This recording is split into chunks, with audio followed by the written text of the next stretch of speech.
आप सभी लोग। तो दोस्तों आप सभी का जबरदस्त स्वागत है इस YouTube चैनल के ऊपर जहां आपको ढेरों जबरदस्त इंफॉर्मेशन मिलती है। मैं हूं आपका दोस्त, आपका होस्ट आलोक मित्तल।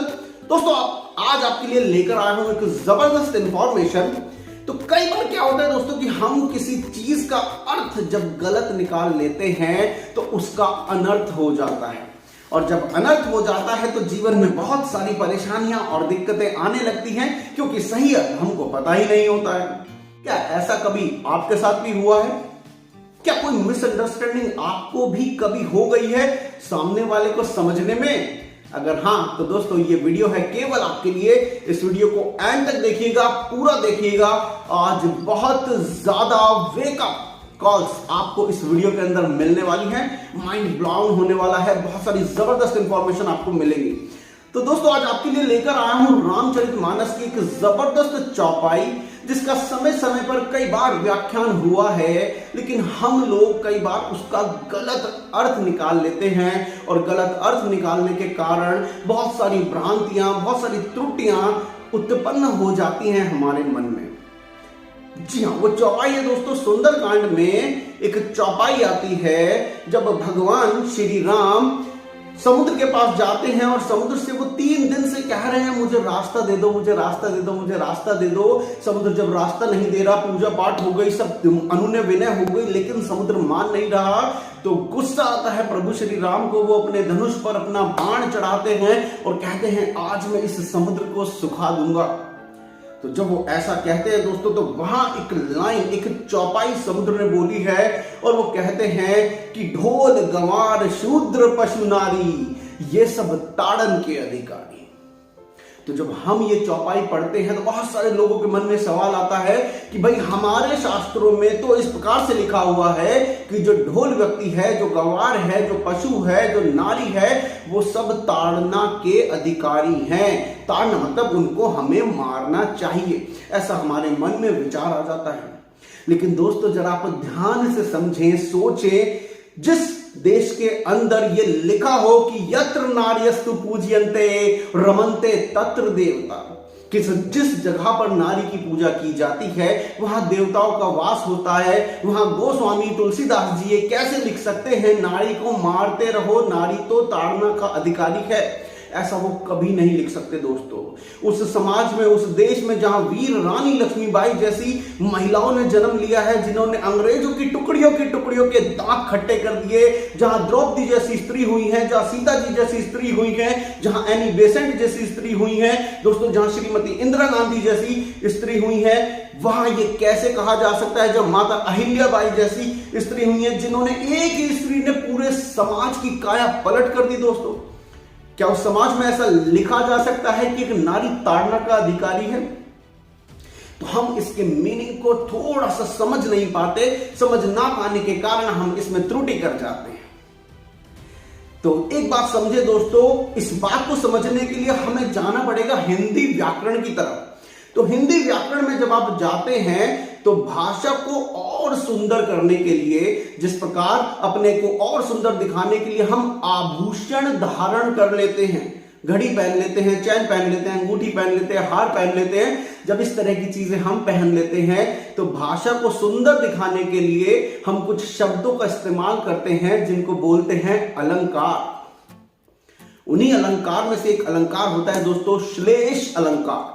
और ये श्लेष अलंकार जहां जहां भी इस्तेमाल होता है, यूज होता है, इसका मतलब ये होता है कि वो शब्द एक ही बार वहां प्रयोग होता है, वहां इस्तेमाल होता है, लेकिन उसके मतलब अलग अलग होते हैं।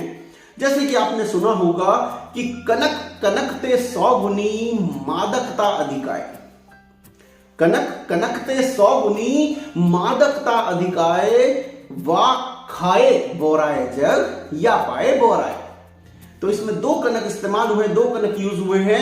पहला कनक है कनक कनकते 100 गुनी, पहला कनक है सोना, और दूसरा कनक है धतूरा। तो दोस्तों यहां पर कवि कहना चाहता है कि सोने में धतूरे से 100 गुना ज्यादा मादकता है। कनक कनकते 100 गुनी मादकता अधिक है। वाह खाए बोराए जग कि धतूरे को तो केवल खाने से आदमी पागल होता है, लेकिन सोने को तो सिर्फ पाने से आदमी पागल हो जाता है। वाह खाए बोराए जग या पाए बोराए। तो दोस्तों, जिस समय गोस्वामी तुलसीदास जी ने इस रामचरितमानस की रचना की है वो अवधी भाषा में की गई है। और अवधी भाषा में अगर आप देखेंगे दोस्तों तो श्लेष अलंकार का बहुत ज्यादा इस्तेमाल होता है। उस इस्तेमाल के साथ ही तुलसीदास जी ने लिखा है कि ढोल गवार शूद्र पशु नारी ये सब ताड़न के अधिकारी। तो यहां कहने का मतलब है, यहां तात्पर्य हमें समझना होगा कि जो वर्ड है ताड़ना, उसका अलग अलग लोगों के लिए, अलग अलग व्यक्ति विशेष के लिए अलग अलग मतलब है। जैसे होता है ढोल, सबसे पहले आते हैं ढोल पे। तो ढोल को क्यों ताड़ना बोला है, क्यों ताड़ने का अधिकारी है ढोल? कि दोस्तों, जब ढोल होता है, ताड़ना मतलब दोनों तरफ उस पर ताल लगा दी जाती है, दोनों तरफ उस पर कपड़ा चढ़ा दिया जाता है। और ताड़ना मतलब है साधना। अगर आप रामचरितमानस को पढ़ेंगे, तुलसीदास जी को पढ़ेंगे, तो वहां भी समुद्र कह रहा है कि हे प्रभु, जिस प्रकार से आपने मुझे शिक्षा दी है उसी प्रकार से ढोल गवार शूद्र पशु नारी ये सभी व्यक्ति शिक्षा के अधिकारी हैं। तो ताड़ने का एक मतलब यहां पर आया है शिक्षा से। दूसरा शाब्दिक अर्थ क्या है ताड़ना का? कि ढोल को सबसे पहले आपको ताड़ना पड़ेगा, साधना पड़ेगा। साधने के लिए बहुत से लोगों ने देखा होगा ढोल में अलग अलग रस्सियां हम बांध देते हैं और उसे आगे पीछे करके सेट करते हैं। जैसे गिटार के तार को, वायलिन के तार को सेट करते हैं, ऐसे हमें ढोल के तारों को सेट करना पड़ता है। अगर सेट नहीं करेंगे तो वो ढोल शास्त्रीय संगीत के हिसाब से, संगीत शास्त्र के हिसाब से नहीं बजेगा, राग उत्पन्न नहीं करेगा, म्यूजिक नहीं बनाएगा। तो यहां ढोल को ताड़ने से मतलब है कि ढोल को पीटने से पहले साधना पड़ेगा। अब आते हैं गंवार। तो गंवार यहां पर बोला गया है दोस्तों उस व्यक्ति को जो कर्तव्यहीन है, जो अपने कर्तव्य से भटक गया है, जिसको नहीं पता है, जिसको ज्ञान ही नहीं है, जो विचारहीन है।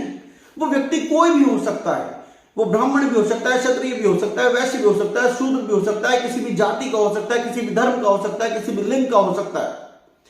जिस व्यक्ति को अपने कर्तव्य के विषय में पता ही नहीं है, उस व्यक्ति को शास्त्रों में गंवार बोला गया है। तो अगर आपको किसी गंवार व्यक्ति से कोई काम कराना है, आपने उसको काम दे दिया, तो उसके काम की आपको बार बार समीक्षा करनी पड़ेगी, बार बार उसके काम को देखना पड़ेगा। क्योंकि अगर काम कुछ गलत हुआ है तो आप उसे देखकर बता सकते हैं कि यह काम आपका गलत हुआ है, इसको आप ठीक कर दीजिए ताकि सही समय पर सही काम हो पाए। तो गंवार का मतलब है जिस व्यक्ति को पता नहीं है, जो विवेकहीन व्यक्ति है, उस विवेकहीन व्यक्ति को आप उसके काम की समीक्षा कर सकें। ढोल गंवार। शूद्र सबसे ज्यादा जो हमारी समझ में आता है, ओ कैसे लिख दिया गोस्वामी तुलसीदास जी ने, शूद्र कैसे लिखा? तो यहां शूद्र की परिभाषा को समझें, भावों को समझना बहुत जरूरी है दोस्तों। ये जितने भी हमारे पुराने कविवर हुए हैं, जिन लोगों ने